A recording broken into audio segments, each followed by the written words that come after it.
I'm William Shatner. I've done a lot of things in my career, but this takes the cake. This is so cool. You, Joseph, today, it's all about you. You won the internet. Congratulations. It's exciting. It makes me want to celebrate. Makes me want to get up out of this chair. Makes me want to sing. Makes me want to dance. Makes me want to shout. Kick my heels up. Throw my hands up. Toss my head back. No, really, people should be shouting your name in the street. Come on now. Sing that song. Joseph, Sing it out loud. Joseph. I want to celebrate. Put it up in lights. No one else deserves to be celebrated like you because you are the best. Hey, listen up, y'all. I'm going to shout out this young gun right here because he's trying to do his thing. Joseph Jaffe, not famous. Probably rightfully so, you know what I'm saying? I mean, I'm famous because, you know, he not famous and he like, yo, let me call my famous friends and see if they'll shout me out and make me more famous, sir. Right? But so, you know, Joseph Jaffe, man, it's cool. You got your late night talk show popping off. That's what's dope. Streaming, been doing your thing, man. Started this in March of the 2020, which is, tough throughout the years, but booking great guests, man. Jamal Mashboard and James Rollins, steady building it, man. Keep it popping off, man. Keep building your brand, man. Believe in yourself. Keep going hard, all right? That's what it's all about. One of these days, this little acronym of yours, not famous, is not going to be true. People going to see you in the mall and be like, I know who you is. Them going to be your cousins saying it all incorrect like that. But you know what I'm saying? You know what you going to do. What you going to do? They family. All right, bro. I'll holler. A spring in your step. There is a twinkle in your eye. I can throw a rhyme down for you real quick. Yes, they call me Thrill. They say that I'm the man. You disagree, how could you? Let me make you understand. Should we bring her on the show? Can anybody find me? And there she is. Fresh as some bread. Pour right from the oven. When you feel rejected, get some my good loving. Take on me. She looks wonderful. Mom looks amazing. Somebody too. Okay, more bugger off now. I've got to show it to you. Like that? Joseph Jaffe, ladies and gentlemen. You just made the new intro of the show. Let me tell you something.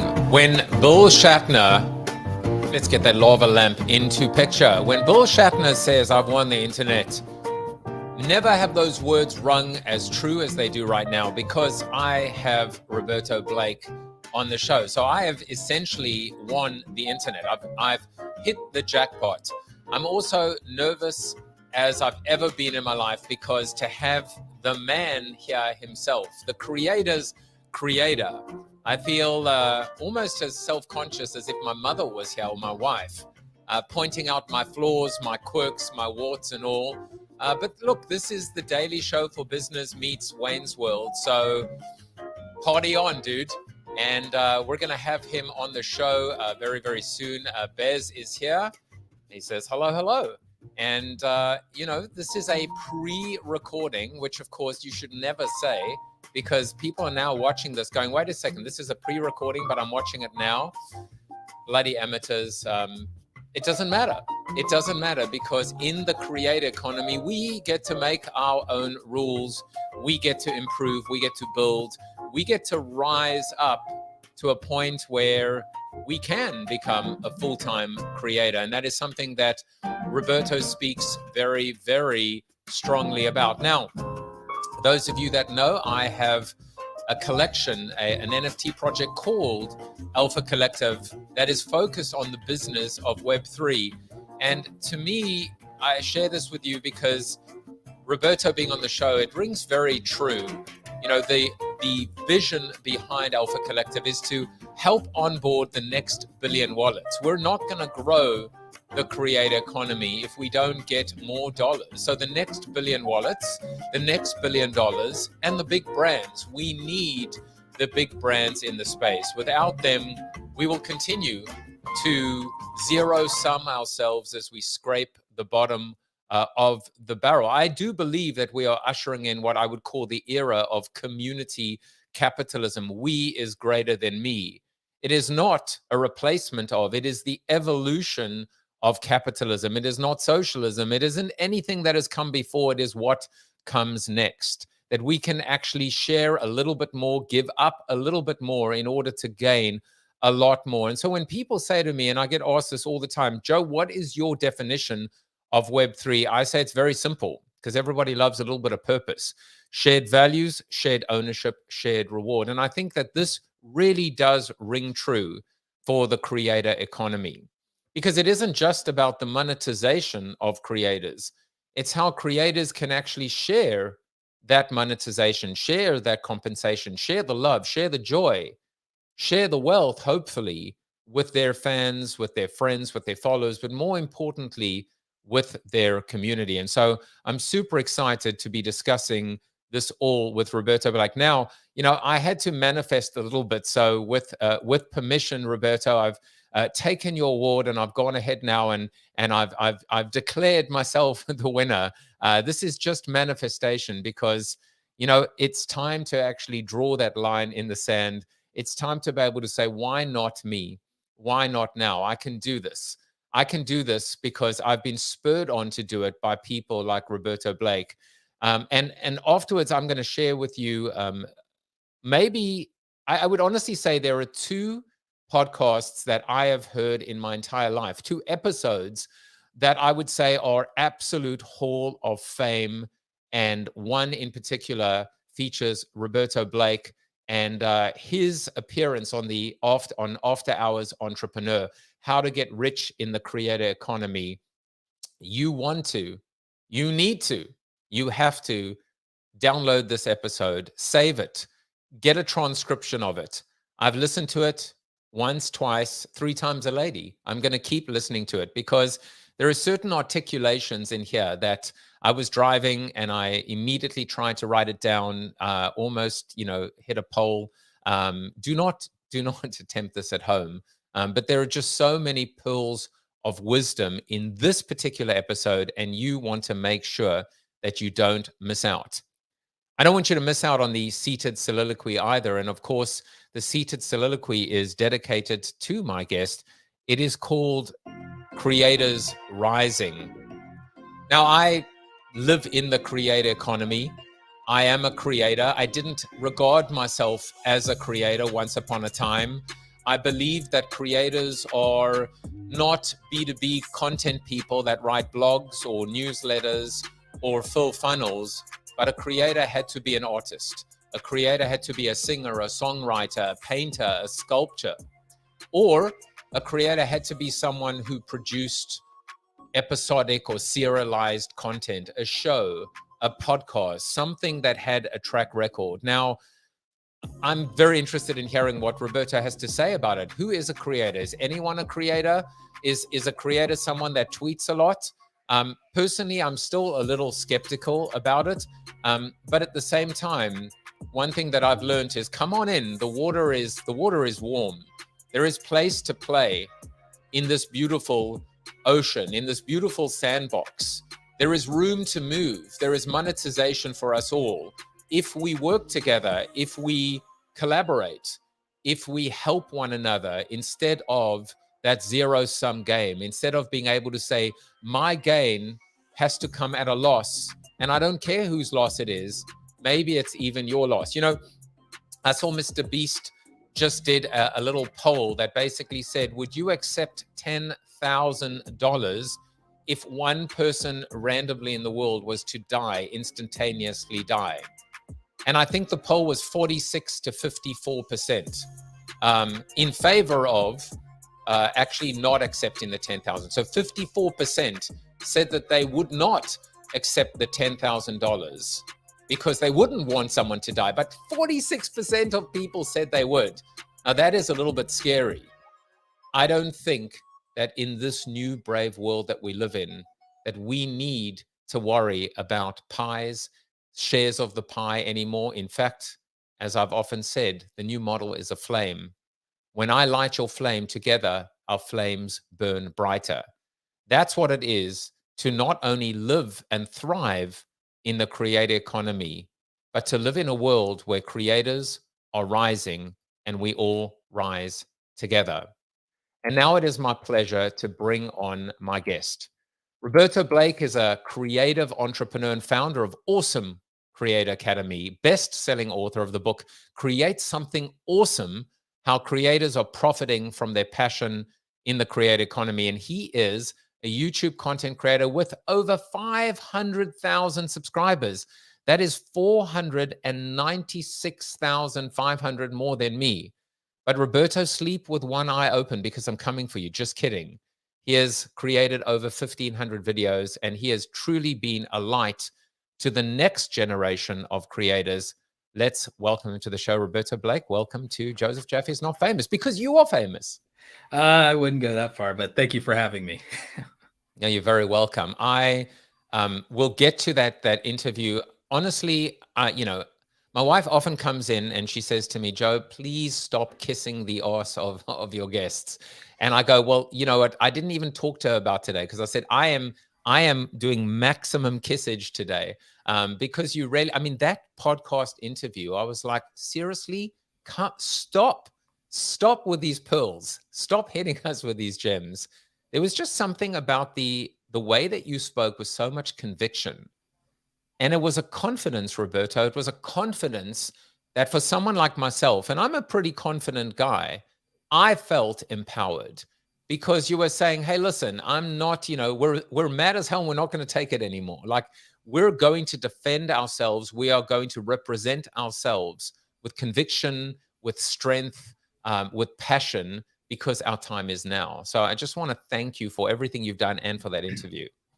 Yeah, no, it's my pleasure. I really enjoyed the interview. I think that podcast interviews are some of my favorite things to do. I love when people extract more out of me through, if I have to choose between, like, say, the public speaking or even doing my own video recorded content, honestly, in a lot of ways, I just get better content when people interview me because they're able to pull different things out of me and ask wonderful questions. So happy to do it.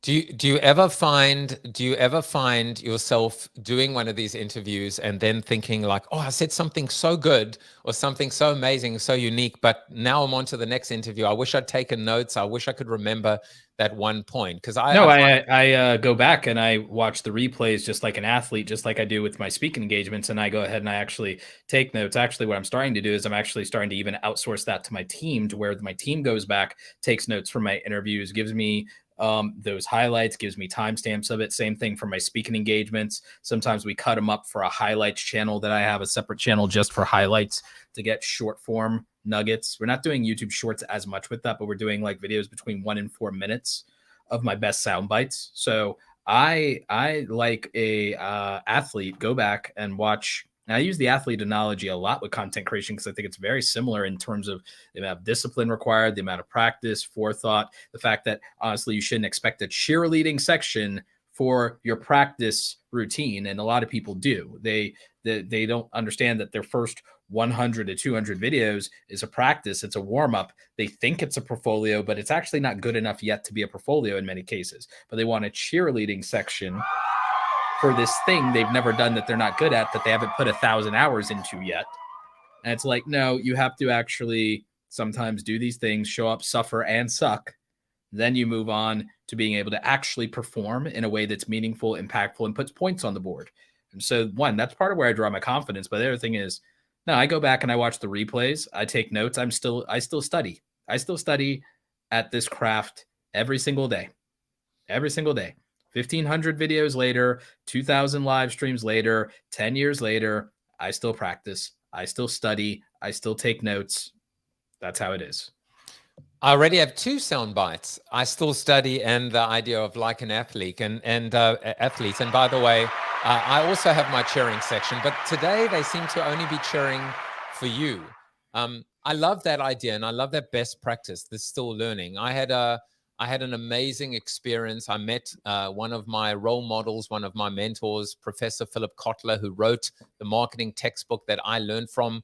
We were on the penthouse in a private bar in Caracas, Venezuela, of all places. We sat down for an hour and a half. I'd asked if he would meet with me. He was very excited to meet with me. For an hour and a half, all I did was talk and talk and talk because I had verbal diarrhea because I was so nervous. And he took copious notes. And at the end, I realized that I had taken no notes. He had taken all the notes. And then I said, I feel like a fool. All I did was talk and all you did was take notes. He said, don't worry about it at all. He said, I'm going to take everything you said. I'm going to steal it all. I'm going to put it in my next book. And I'm not going to give you any of the credit. And I just realized, the day we stop learning is the day that we start dying. Interesting. I like that. I think that like the day we stop learning is really like when you stop learning, you stop earning. And by that, I mean like your earning capacity and potential, I think is largely predicated on your skills, but beyond that, on specific, specialized, and often secret knowledge. And the thing is, people get confused when people like me, for example, talk about hard work and work hard. And they go, well, I already work hard. I'm like, but not in something that scales. Like, and meaning that a lot of them, they don't work hard at something that scales. They don't work hard at something that is proven to get the result that they want. If someone has not made hundreds of thousands or millions of dollars doing the thing that you're doing, working hard on it is not working hard in the right direction because your actions are not aligned to your ambition. So your results are clearly not going to manifest. So that's what people confuse about hard work. It's about working hard on the right thing. If I work hard on my legs in the gym, I can't complain about why can't I lift more? Because I'm like, no, I did the conditioning to have powerful legs, maybe to run faster or longer. So if I did leg training, why am I complaining that my arms can't perform? That makes no sense. Your action has to be aligned to the ambition, you see. And so what a lot of people are like, well, I work hard, but I'm not making as much money. And there's people who work less hours than me and may make more money. It's like, right, because they're working at something that scales and makes more money in proportion to the effort, time, or energy they have. And why can they do that and you can't? Well, because they have skills to work in that area. They have knowledge to work in that area, and you don't. If you close the gap on saying, well, what if I learned skills that are similar to the skills of people who make 6 figures and 7 figures? Well, what skills are those? You can identify them, and they're often very specific. There are several straightforward examples: marketing and advertising, sales, design and branding, content creation, social media management of accounts, automation and email marketing, coding and web development, even now video editing. Those are things people make 6 and 7 figure businesses out of, and those are foundational skill sets. A lot of this is not that complicated. In fact, if someone said, well, I want to make 6 figures, Roberto, it's like, okay, do you have a skill set and practical knowledge that for a stakeholder is worth them paying $2,500 a month? Yes or no? Well, one, you don't have a network and you don't know people who make that kind of money and already are spending that kind of money, and knowing how to either replace their time in their organization or replace somebody in their organization that they pay that money, and you can produce better results than them. So you can't complain about your situation if you haven't changed that thing about yourself. I use video editing as a primary example. We're doing a podcast right now.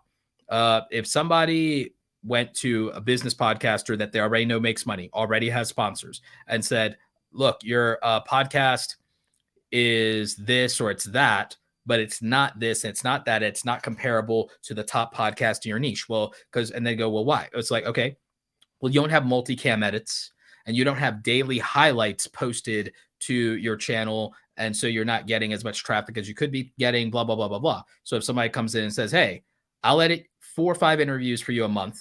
I'll do multicam edits with downloading the assets from StreamYard of your camera and the guest camera from StreamYard. I'll do multicam edits. I'll do that in either Final Cut or Adobe for you. So it'll switch back and forth with whoever the speaker is, will be who's on the main screen, or when you're both going back and forth, both of you be on screen, et cetera, et cetera. I'll do the multicam edits. I'll do 4 or 5 of those a month for you, but I'll also get clips from all of this footage, and you'll have daily content to post. $2,500 a month package, 12-month commitment. You do that 3 or 4 times, and you just get good at it enough to where it doesn't take you 40 hours a week per se. You have a $10,000 a month income, you have 4 or 5 clients. If you get fast and efficient and effective, you're not spending 40 hours a week on this. You're not spending 160 hours a month. So it's already less theoretical work than your daytime job. It's a very mechanical process, requires not having the greatest creativity in the world. It's all mechanical, skill-based, technician-based. This is literally a 6-figure business that someone can start with very minimal investment working from home. But guess what? And there's demand for it in the market. We have friends who have successful podcasts and they're still stuck doing editing because no one can do it well for them at a reasonable price. This model, someone could literally snatch this from this podcast and over the next 2 years spin up a 6-figure business. But most people will not do it, Joseph. They will not commit to the work. They will not commit to learning the editing tools. They won't commit to learning networking and prospecting. They won't commit to learning invoicing and contracting. They will not learn maybe the 6 things specifically that they need to learn to make 6 figures. I mean, that requires Roadcaster soundbite number 2, which of course is the air horn. You're going to get multiple air horns today. I mean, I see a bunch of very interesting things emerging. One is you can enter the creator economy on many different sides or through many different doors. You can be in the back office, you can be in the front office, you can be on the side. Quite frankly, a lot of it is hard work. A lot of it is working hard. A lot of it is grunt work. A lot of it is actually putting in the reps, doing the hours. Everyone wants the glamorous side of it as well. What happens when you are the one-man band or the one-woman band and you're the showrunner and the talent scouter and the on-air host? Obviously, the softball is outsource, outsource, outsource. What is the first thing that someone should do in terms of taking stock and planning for the long game and the long haul? In theory, they should actually just do an audit of their lifestyle, their expenses, their available time, their theoretical desired lifestyle outcomes, and also what their true capacity is. The reason people burn out and they overwork themselves and they do things that are wildly unsustainable once they're full-time is because now they're making a lot of compromises because, for one thing, when they go full-time instead of part-time, they lose an income stream that was very reliable, the day job. But now they have an unreliable income stream in some cases, or even if it is reliable, it's coming with a lot of creative compromises that they weren't making when they had the extra safety net. And therefore, they have diminished happiness while increased responsibility. Sometimes they try to counteract that by spending money on lifestyle upgrades. And that's actually not sustainable because that wears off. And then there's this unsustainable consumeristic cycle for them. So what would be smart would be to take the extra money and not do lifestyle upgrades, not buy too many things under the mantra of treat yourself and self-care and self-love. That message was co-opted for consumerism. You know, I love capitalism, but consumerism is probably the true one of the many true mental health crises in the West is consumerism and buying things to fill these holes and fill your insecurity. And ultimately, people think that the answer for them is getting in touch with their feelings. I would disagree with that. I would say that our biggest problem is a lack of emotional regulation and a lot of not auditing ourselves and realizing that some of our feelings come from insecurity or imbalances in life. And I think when you become a content creator, you become even more vulnerable to that because now you're in the game. You are exposed to massive advertising. You're in the game of advertising. You're more exposed to it. You become much more cynical about it in many ways, but you also could be in the same rat race you found yourself in with your 9-to-5 job very easily. So I think one of the first things is an accountability audit for oneself of understanding capacity, understanding your consumerism, understanding your budgeting, understanding lifestyle creep and lifestyle inflation, understanding exhaustion, burnout, emotional regulation, knowing what turns you on, what turns you off, knowing that you have to rest, knowing that you need some hobby now outside of this, because when you turn what was a hobby or a fun thing to do into a career, It has all this responsibility now. And now it's not so much fun. And that's why people burn out. That's why people, no matter how successful they are, they burn out, because now they're not deriving satisfaction in proportion to the responsibility, in proportion to the stress. The stress to satisfaction ratio has now skewed, and it's imbalanced. And the thing is, they have to address rebalancing it. Some of that could be you outsource the responsibility, or you derive satisfaction in other ways. The problem is, if you derive satisfaction in other ways, it can't be a vice, it can't be unproductive, it can't be unhealthy, and it can't be at the detriment of keeping you in the ability to keep doing the productive things you need to do to succeed and to survive. Those are the traps that destroy people's career. Sometimes it's very quickly, sometimes it's death by 1,000 cuts. But you have to address satisfaction offsetting stress to make this sustainable. There's a beautiful saying, which is, love what you do and the rest will follow. And even this morning in our virtual coffee, I asked everyone the question, which is, if money was no object, if you had all, in fact, not that you had all the money in the world, but in doing what you loved, you would get all the money you needed, what would you do? What would you do differently? And I think that I love this point, which is the minute that you stop enjoying it is when that burnout starts to creep in. I was thinking of another saying, which maybe you can respond to, which is this idea of be careful what you wish for. Yes. Right? We all want to be the web celebrities, as I call them, or the celebrities. Be careful what you wish for when suddenly your time is not your own, your privacy is not your own. I'd love you to respond to that. No, I agree with that, because the reason I wrote my book, one of the reasons I wrote my book is you cannot read my book and not address those realities. Because in my book, I actually talk about, because a lot of people go, oh, another YouTube growth book, another social media book. But I address in this book the reality of subjecting yourself to the constant criticism of strangers. I address burnout. I address the feelings of inadequacy and imposter syndrome, and I address the complications with a lack of privacy living as a public figure. So what a lot of people do not reckon for is they say, oh, nice problems to have, or they say luxury problems. They are when they're theoretical. Those problems are only luxury problems. They're only problems of privilege when they're theoretical. When those problems stop being theoretical, all of a sudden it's not privilege. When you have to have the lived experience of it, the only people who believe that these are luxury problems are people who don't have to live with them. Because the thing is, if you have to live with them, you stop thinking that. The same way that when we are told when we're very young, our parents keep saying, you'll understand when you're older, you'll understand when you're older. Now, the difference is most people never get to a certain position of status or income. So they don't understand that whole, they don't get, everyone ages. So we all get to experience, you'll understand when you're older. A lot of people get to understand, you'll understand when you have kids, or you'll understand when you're my age, or so on and so forth. But since most people don't get to a certain level of status or income, they don't get the lived experience of relating to those problems. So those problems stay these theoretical, abstract luxury problems of the privileged.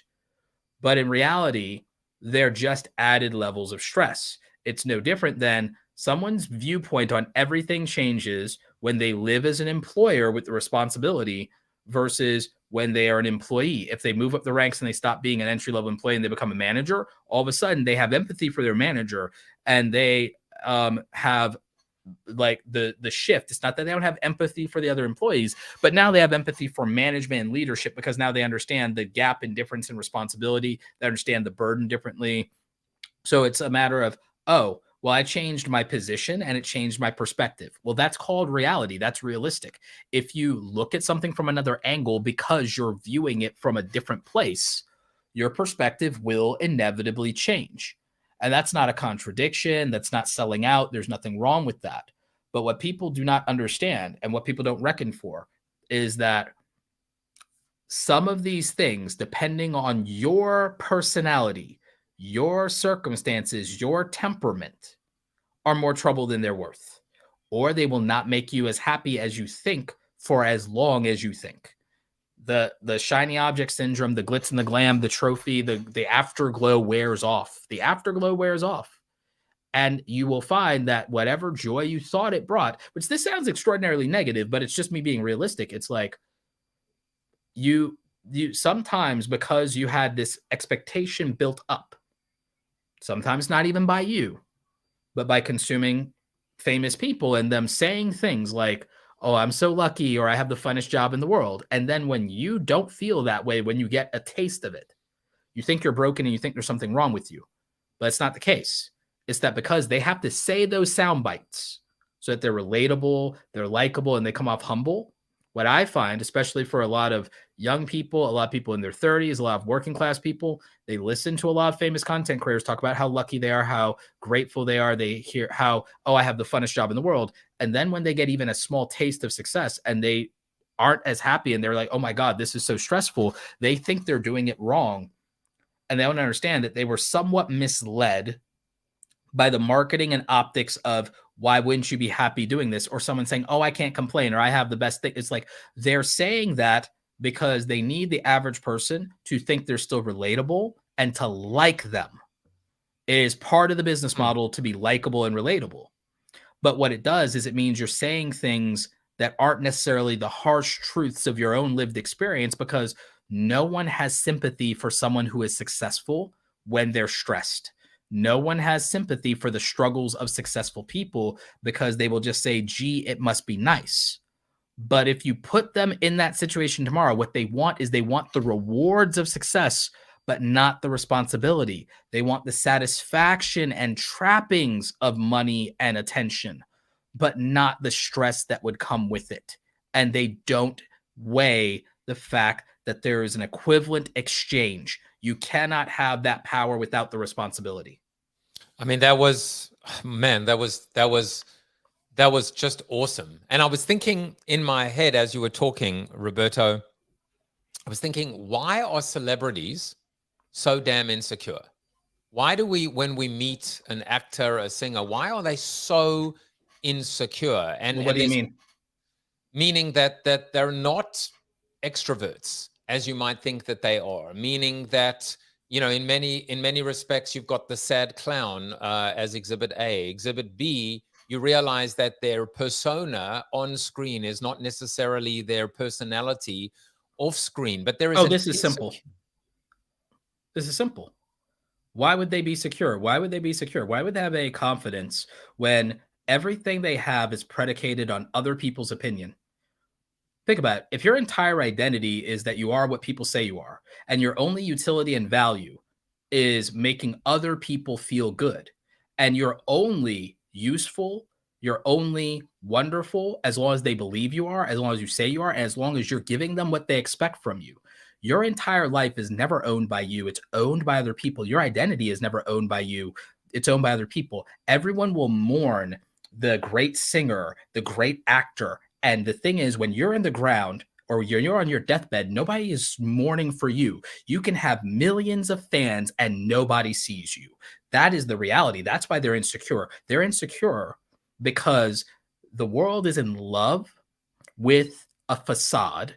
The world is in love with the best version of themselves, which is wildly unsustainable. And if they dare for one moment to have a chink in their armor, to have a human moment that is not acceptable, is not politically correct, is not the right thing at the time, or even if they've done something that was acceptable, they can be haunted by it 5, 10, 20 years after the fact, but it was acceptable when they did it. They have to live with that anxiety every single day of their life, of everyone that claims to love them betraying them and turning on them and murdering the life's work that they build without a second thought, and know that one day when they're dead and buried, everyone will mourn the idea of them, but not them themselves. They will know that when they die, it's going to be lonely as hell. And that sounds very bleak and that sounds overly dramatic, but I even read this in a book when I was much younger.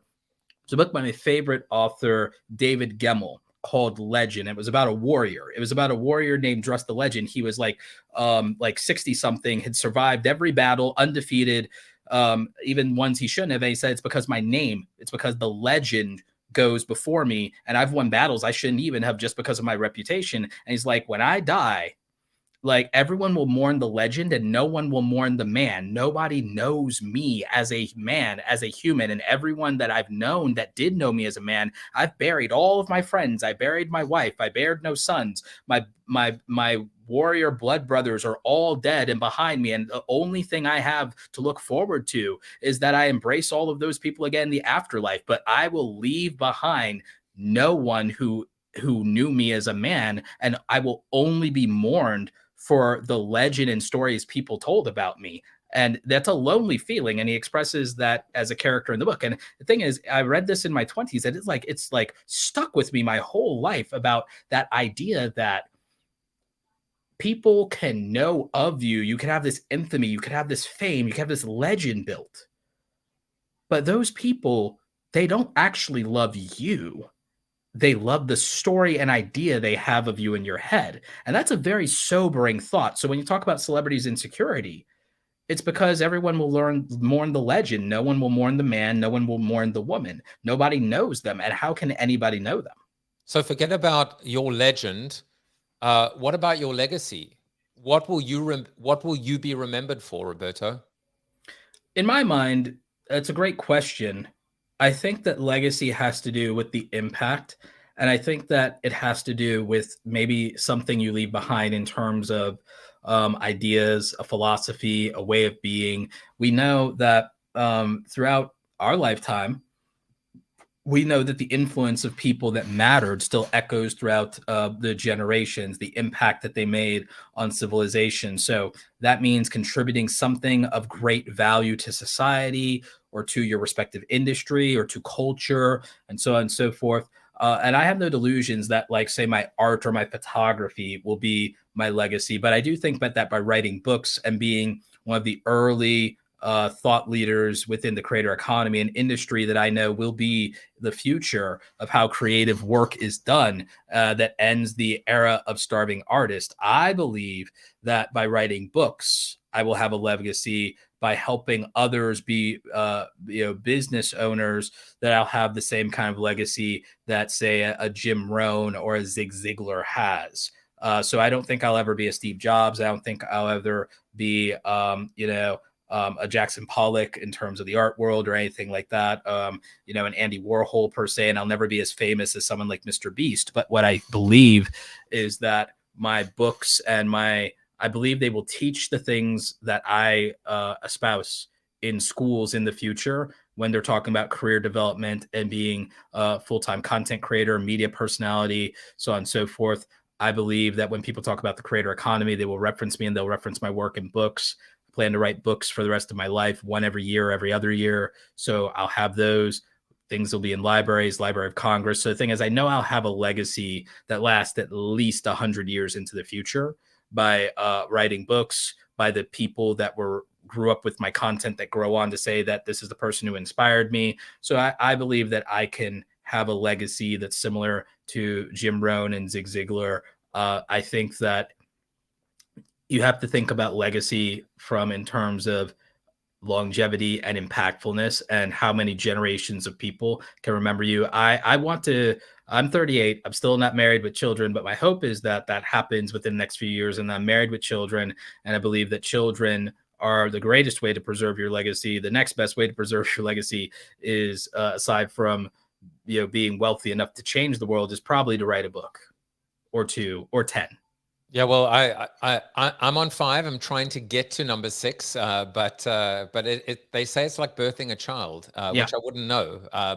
And then you. Well, it takes me exactly 9 months to write a book, so pretty accurate. And you swear you'll never do it again, and you do. Now, I've got to say, my kids would probably think I was a legend if I had Mr. Beast on my show, but probably one person randomly would die somewhere in the world. So at the moment, I'm going to stay away from Mr. Beast because I don't want to be responsible for someone to die. I'm just going to stay close to you, Roberto, because Sure. you are a magician, and this is the quote that I found for you. Everyone is a magician. It depends on how much you believe in your magic. And I thought this was a beautiful way to think about not just the creator economy. This is Anuj Jasani. I love this idea of thinking about our content like art, thinking about our content like a magician, and really believing in our art, in our craft, no matter who we are and what we do. Interesting. I usually think of it from the perspective of alchemy. With magic, it suggests that you can like conjure certain things out of thin air. And I suppose there's some thought or truth to that with regard to imagination, but I think, and maybe it's because I create more educational content than entertainment-based content, I think of things from the perspective of alchemy and the idea that matter cannot be created or destroyed, the law of conservation of matter and energy, but it can change from one form to another. And I think that when I say that, people don't realize that it's like you have a certain amount of energy. What are you turning it into?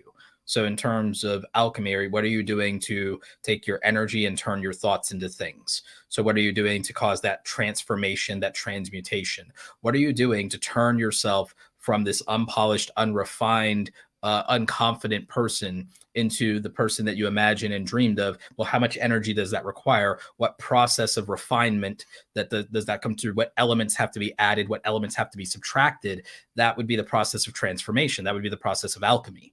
So I believe that analyzation, deconstruction, manipulation, and then finally production would be like the transformation process. And I think that that's what people don't really like consider. Primary example would be for content creation. It starts with the ideation. You have to come up with a concept, idea. It's ideation. Then you have to refine that, and you have to take out the logistics of things that don't work for that idea. You have to add things that work better to that idea, and you go through and you sift. And now you've transformed a raw idea that was unrefined. It was a piece of coal. And the more pressure and heat you apply to that in the form of more energy, heat, energy, okay? Pressure is force and time. So if you really look at it, if you refine your idea, which is a lump of coal, and you put enough heat and pressure on it, you get a diamond. Now, the thing is, you could just go with the coal, and you could just use enough coal. And the thing is, there's a certain amount of energy and there's a certain amount of demand for coal, but the highest value thing will be the diamond. So the thing is, people don't spend a lot of time refining their ideas. They might mine ideas, they might harvest ideas, and that's fine. You could do that. But the thing is, if you want the bigger levels of success, can you apply heat and pressure and refine your ideas? Okay, great. You've done that. But you have this thing and you have this valuable thing, but how are you packaging it? How are you marketing it? How are you selling that? How are you advertising that? And do people really believe that this is as valuable as you say it is? Do they believe in it? So that's where things like the presentation, the title, topic, thumbnail, those things would matter. And then once you deliver it, what's the experience that you're selling people on? What's the experience and everything? Just because I go into a store and I see a diamond encrusted piece of jewelry or a watch or a Rolex or something like that, if the person selling it to me is a jerk, it doesn't really matter. So what's the experience? So what are you doing from that standpoint? Again, how do you transform yourself from someone who doesn't have a good experience, doesn't connect emotionally with the audience, to someone who can? So you have to consider, you might have to refine your personality. That's not inauthentic. You might just have to refine your personality. You might have to subtract elements of your presentation style that alienate people or make you unrelatable, add elements that are more humanizing, more relatable, more interesting. You might have to refine or increase or do some type of enhancement, modification, or manipulation to those elements of your personality. Sometimes that's an exaggeration. It's not inauthentic. It's just that you're turning the volume up, but for a limited time. That's just a concentration of effort. When the rays of the sun are concentrated through a lens, that's when they create fire. Other than that, it's just passable warmth. So you have to consider that focus allows for that. So that's another thing that people do. They will not focus and concentrate energy through the correct lens on the right thing to create that fire that they're looking for. And that's going to produce a result. So it's these mental models that people don't consider in their content creation. And what I try to explore in my writing and in my books is I'm trying to change people's mental models, give them frameworks, give them analogies, give them tools that they can apply. And there's a lot of real actionable advice. It's not all metaphor.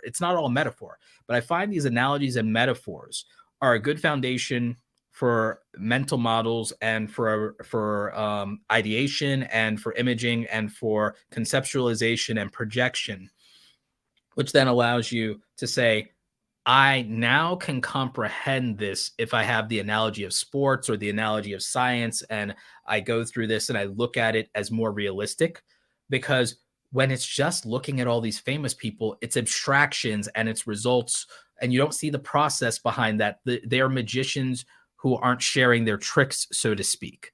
So the thing I like about the analogy of alchemy is that instead of saying, I'm just going to pull back the curtain on everyone's illusions, let me show you how to use real things and transform them through through alchemy, and create fantastical things from your imagination with it, rather than just like reveal magicians' tricks that are just illusions and are not real. Let's look at how to make something real but fantastical, and let's turn our thoughts into things.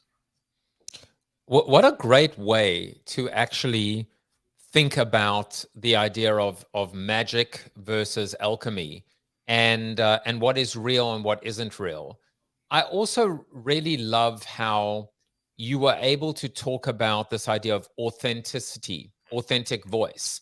That kind of, hey everybody, what's going on? Like there's the ability to dial up a little bit of drama, a little bit of emotion, perhaps, but not lose yourself in the process, and remember who you are.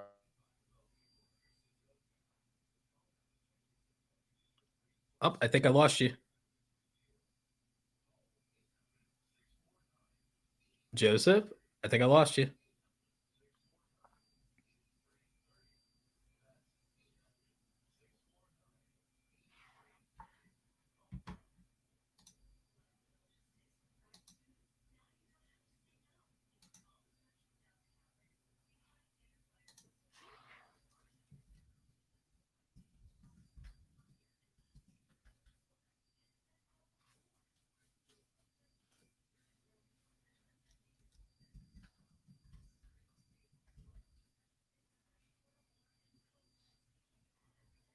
Well, that was all right. You're back. So and by the way, this is part of the whole thing. The computer just decided to have a little bit of a hissy fit, and you left off with how wonderful it was, and we were talking about maybe turning yourself up just a little bit, but not losing authenticity. And I was saying and how awesome you were, and yeah, absolutely. And by the way, what happened just now was computer I would have before, Roberto, I would have fallen to pieces. I would have collapsed. I would have hated myself for messing up. I would have felt like an absolute failure. Now I was like, well, there's nothing I could do. It just it happened, and it's just part of what makes this different to the Daily Show, to anything on CNBC or CNN. And it's why I believe I'll win. Yeah. No, absolutely. I think that the ability to be able to live with imperfections and to be able to take those punches, I think that comes off of a very authentic. And I think that a lot of viewers, what they appreciate is so polish feels fake, texture feels real. Now, that's not to say that people who have a polished high-end production or performance are fake. However, people who are in some cases somewhat less refined or appear to be feel more genuine and feel very authentic, because there's an element of realism that still remains. So there's a thing about polishing too much, because it also can make people feel disqualified or excluded in a way based on, it's like, okay, this is too rich for my blood or something like that, or, oh, this doesn't feel achievable or accessible anymore, so on and so forth. Now, the problem is that sometimes as a consumer, that's just negative self-talk, and that's people opting themselves out. And that, as a creator, you don't really control that. But to some extent, you could look at things like your messaging, you could look at tone, you can look at presentation style, and you can realize that here is what maintains this relationship with the audience based on their perception, based on culture, based on value system, so on and so forth. A lot of creators struggle with the ability, as they grow and they become successful, as they become affluent, they run into this problem to where the audience, who usually is working class, what have you, especially young people are notoriously, we'll just say it, young people are notoriously broke. They have a hard time relating to someone their age who's not broke, who's not a nobody, who's rich and famous. and they may still like them, be entertained by them, but they stop caring about how much they like or are entertained by them because they just feel this gap between them that makes them feel less than, instead of acknowledging that this person is rare and unique and special. We were never the same. What we have in common is things we still like and still both love. And I don't need somebody to be in the same. And this is the problem with a lot of the messaging that happens in media today. People don't want to believe that they're self-segregating themselves. And what I mean by that is there's less gatekeeping happening today than there's ever been, but people are self-segregating and they're opting out. They're opting out of the ability and realizing that we have this wonderful thing in social media where you can communicate over shared interest with people, regardless of how much money they make or where they live in the world or what else they believe or care about. If you're a Star Wars fan, if you're a Harry Potter nerd, you guys can just relate to it. And the thing is, you still have, if you're a J.R.R. Tolkien fan, you can be somebody who makes $30,000 a year, and there's still a Tolkien fan out there that makes $3 million a year. And the thing that you have in common is your love of the same story, and that should humanize you. But what is happening is today, more people are interested in what separates them than what brings them together, even though they have the ability to be brought together and to really care a lot more about what their values are, what they align with, what they care about, what their interests are, what humanizes them, than dividing themselves on arbitrary things like class or geography. We have that. People are not realizing they're making a choice.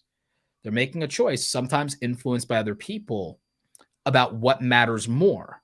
And what matters more is people without you doing anything. If you become a content creator, there are people in your audience who will just leave you behind because now you're in a class that says, well, you're rich now. And I'm not supposed to like rich people. I'm not supposed to like people who have life 1,000 times better than me. And so I'm out and I don't support you no more. And nothing about your values, nothing about your personality. You could be rich and have changed nothing about yourself. But they believe that they're not supposed to like you anymore because you're not at their level anymore.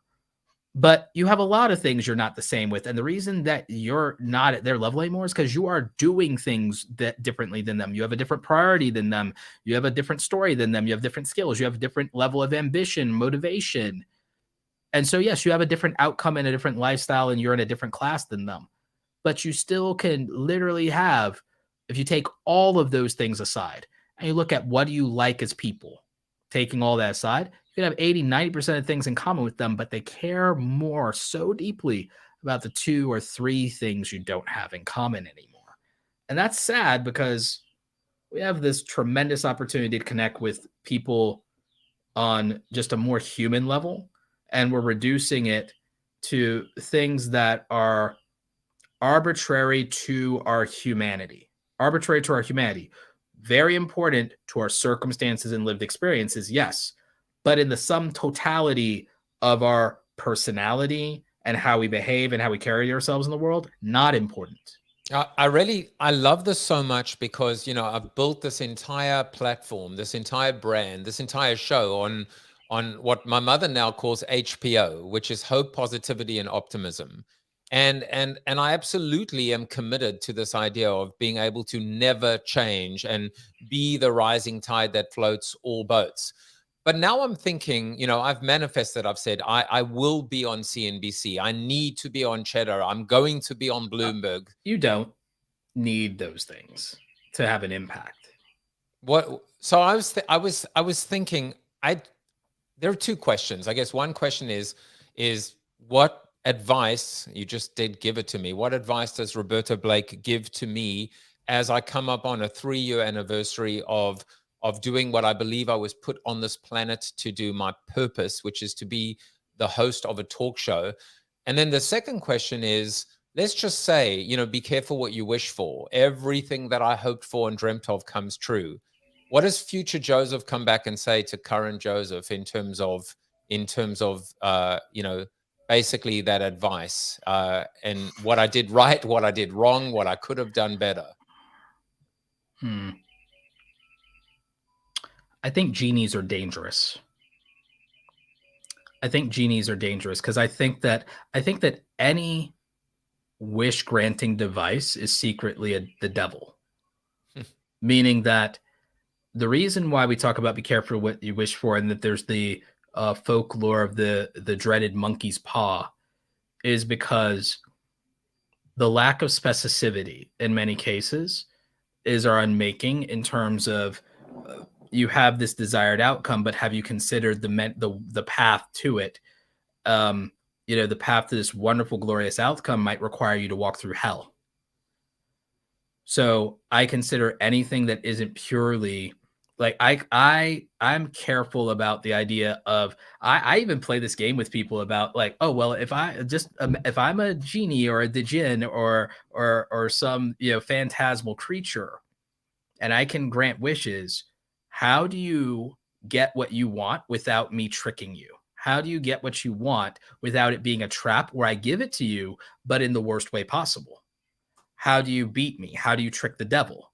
And they go, well, Berto, are you the devil? And I was like, just assume for the sake of argument I am, and I'm granting your wishes here. It's like, how do you trick me so that I don't trick you? And the thing is, it's a great thought exercise. The reason I like it as a thought exercise is because people do not realize that they trap themselves all the time along the way with a lack of specificity and with a lack of grounding themselves in their principles and values. And so people find themselves betrayed by their ideals. People will have an ideal or an idyllic life or a plan or something like that, but the road and path to that might require them to walk through hell, and it betrays them. And the thing is, they get this thing that they suffered for only to not be satisfied. Remember what I talked about? The trap is when you suffer and you struggle and then you don't get adequate satisfaction for all of that at the end. And then you're convinced that, okay, well, I need more. And then you sacrifice even more and you go even further, and then you're still not satisfied. And you don't realize that that was the trap all along. The trap all along is not knowing what is enough. And a lot of that is grounded in not changing your principles, your values, your sense of purpose, or sacrificing your honor and integrity. You have to protect your honor and you have to protect your virtue as a human being in order to remain whole, because what happens is people put themselves through a tremendous amount of stress and trauma and pain, convinced that it'll be worth it. And then they get to that pot of gold at the end of the rainbow. And when all the strings and all of the details of the contract show up, they realize it wasn't worth it, but it's too late now. And then also everyone sees them. So now they have to rationalize and pretend it was worth it because of the embarrassment of not, but also because they'll get no sympathy. They'll get no sympathy. So what I would say in my advice to you is to always stay true to your principles and to also understand what enough is. Consider there's a great book called Your Money or Your Life. And it really sets a good framework for the idea of trying to anticipate your lifetime consumerism and your lifetime income trajectory, but also what are you going to do with that money? Think of money as a tool instead of a goal. And I think of what, even with growth in social media, what does this represent? Is this a vanity metric that I'm using to inflate my ego or to deal with my insecurities? Or is this a marketing positioning tool to demonstrate value, authority, and number of people served, or theoretical support, or lifetime support accumulated?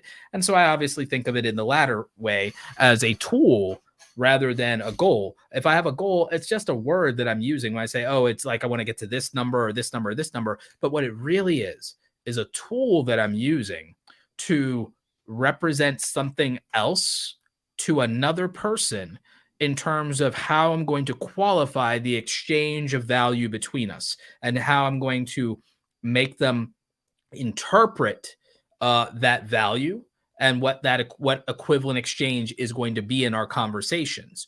And that positioning is important because it's storytelling.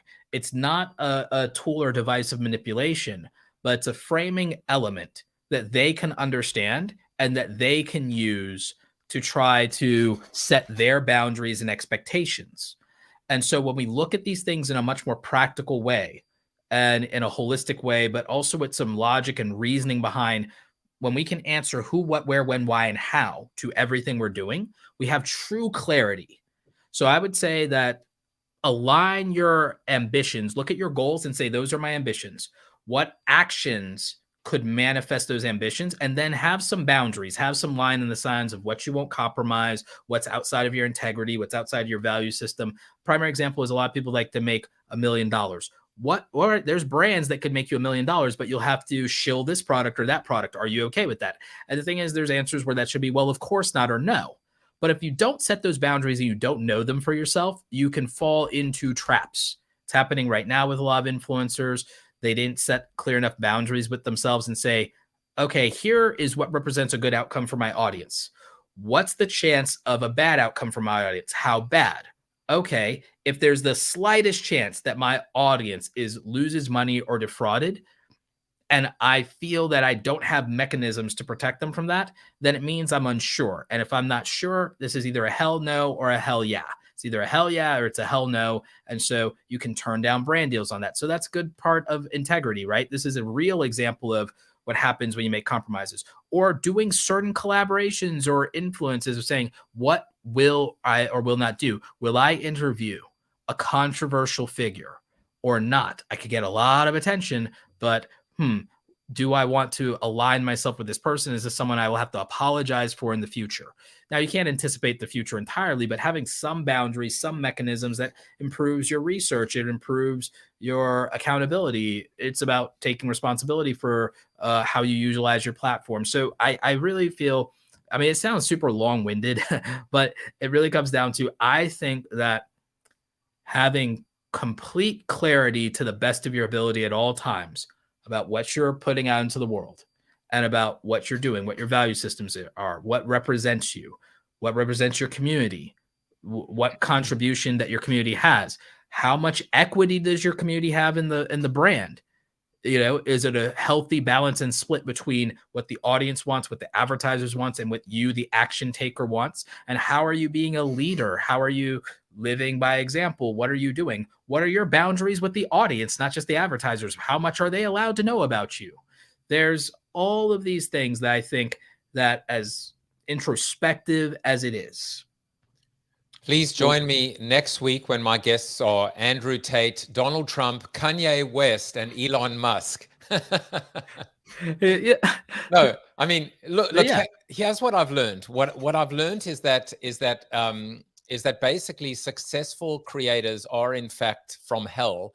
We've got Mr. Beast, who is randomly killing people for $10,000, and then we found out that Roberto Blake might actually be the devil. Or the genie in disguise. Roberto, it's so funny because we haven't even spoken about the creator economy and Web3. I think we have. Huh? I think we have in our own way. I'm happy to come back, though. I'm happy to come back. Well, that's my way of saying please do come back, because simply put, and what I'm going to do is I have to show a question from Bez. What I meant was, we didn't talk about becoming a creator and a full-time creator, and the creator economy is the next Silicon Valley, and maybe we'll do that again. But I did want to just address this, and while you're answering, and I know that you have just a couple minutes left, I just thought, and I'll put up a variety of ways that people can get in touch with you. Bez was saying, I saw a tweet from you about how long big name creators took to blow up. It was 7 to 10 years. Yes. It reminds me, to be successful, you need to grind. So we focused on be careful what you wish for and success. This is the next level. Maybe when you come back next time, we can talk about getting started. I would love for you to just respond to Bez while I just flash a few things of note in terms of your contact details. The reason it takes a lot of this, a lot of these bigger creators, they start very, very, very young, extraordinarily young. So a lot of their learning curve, a lot of what they're doing, they're learning and they're going through. So they're not good at anything just yet. And when you're not good at anything, it's like, well, how long does it take for you to learn the foundations of it? How long does it take to become good at video editing? How long does it take to become comfortable on camera? How long does it take to be good at lighting and production and all of these things? So some people, to be honest, sometimes being older is advantageous because sometimes you have confidence and assuredness in yourself that might come from a previous profession or industry. So you might have that. Sometimes you might have the financial resources and wherewithal to go very high end early on in a way where someone is competing with their smartphone against your resources. So the quality from a production standpoint could be higher. Your confidence can be higher because you have lived experience. You're an adult. You've got your stuff together. You're not stressing out about it. You're not eating ramen, so it depends, right? So it is about a lot of these baseline circumstances. But the reason it takes most people the 7 to 10 years is because they're either working class or a student. So they're not full time, which means that they are trying to compete with the best content in their niche and category where people are already full time. And they're trying to do that with part-time effort. So the thing is, it takes them longer to build the momentum to be able to have and build results because they're learning and they also just do not have all the energy and time to throw at it to the standard that has been set by the audience that is already consuming someone in that niche that is full-time, someone in that niche that is putting 40 and 60 hours of all of their energy versus someone who's putting 15 to 25 hours of the scraps of energy they have left after a 9-to-5 job. So, or after their schoolwork. So that's the difference on top of competing in the marketplace of people who have experience versus people who don't. So overcoming all of those things takes years. It takes years to build yourself up into a competitor. It's no different than it's like, okay, you haven't been playing the sport for all these years, but you're going up against somebody who's been an athlete since middle school, or you're trying to play violin. You want to compete for first chair, but you just started in high school. This person has been playing in orchestra since middle school and had lessons in classical lessons from the time they were a small child. You're catching up now if you want to compete. So that's why it takes years. It just does. And that's natural. But a lot of people, the majority of the failure rate is people don't have the patience or stomach from that because remember, they're making all these sacrifices. They're giving up hobbies. They're not spending time with friends. They're giving up spare money to not buy comfort. And then they don't feel like they have enough to show for it publicly on top of that, plus criticism, plus exposing themselves to higher levels of stress. They don't do it long enough to get over the hump, and a lot of them quit 4 feet from gold. 4 feet from gold, and this was we struck gold today. Love what you do, be patient, stay the course, have humility, never forget where you've come from, and ultimately if you treat it like a hobby, you'll be paid like it's a hobby. If you go full-time and all in, welcome to the creator economy. Come on in, the water is fine. I can tell you, Roberto, this was a personal pleasure for me. Someone else that loved you today was Chuck Norris. You are Chuck Norris approved. And we will be back soon with Andrew Tate. Take care, everyone. Bye-bye. Thank you for watching the show about hope, positivity, optimism, and if there's time left over, a little bit of marketing with your host, multiple author and global keynote speaker, Joseph Jaffe. If you like the show, tell a friend or two. Please subscribe to the show. And if you want to get inside news, previews of upcoming guests, and much more, visit josephjaffe.com/subscribe to sign up for the show's newsletter. And despite the best ministrations of your wife, you still look ugly.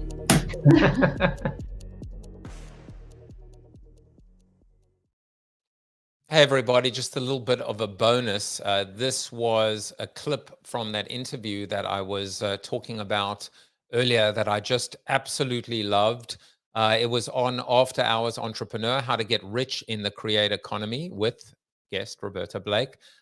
Just wanted you to watch a few moments. Here it is. Valuable. So the dollars spent on that, we spend dollars with no utility all the time, but right. I think we judge it very harshly with this NFT stuff. Am I saying that there are no scams out there? I'm not saying that. There were a bunch of them. There were a bunch of celebrities, influencers. There were yes, there was a lot of bad things. There's also more text messaging scams than all of that. There's more email scams than all of that. There are more mail fraud scams than all of that. There are more phone scams to seniors than all of that. And it's not even close because NFTs are a very niche market and niche community. So was YouTube once upon a time. So was TikTok. So was Snapchat. So were all of these things. So again, it's niche communities. It hasn't scaled to normies. What will make NFTs real is it will not be made real. And the problem that I have is that I knew that this would not be made real by influencers. It will be made real by corporations first. And we have not gotten to that. We have not gotten to consumer blockchain yet. We will get to the consumer blockchain because corporations will do this. Because here's the thing. Everyone mocked QR codes. Now you go to all these restaurants and there's a QR code on your table for the menu and everyone gets it. Yeah. Overseas, outside of America, QR codes are even more popular in Europe and Asia than over here by far. It's a big deal. And people didn't respect QR code technology and mocked that for a very long time. But now that your favorite restaurants are doing it, now that they're doing it in commercials, in videos, and it's on billboards and things like that, and it's fairly normalized and it's working out, like it's even in magazines. They'll have an extra thing with the QR code and you'll do something with that in magazines now. Like, so these QR codes were real and it has utility and people understand that. There are corporations like Disney and AMC, and what I think will do it, and I'll talk about creators in a minute. Disney and AMC and Marvel, they're committed to this. They're waiting out the hype from Scam Mania and the big fall off in crypto and probably some regulation stuff, and they're probably going to hold out for like 1 or 2 administrations, and then in 15 years you'll see the real genesis of the consumer blockchain. So I still believe that NFTs are mostly for normies. They're like 15 years away from adoption.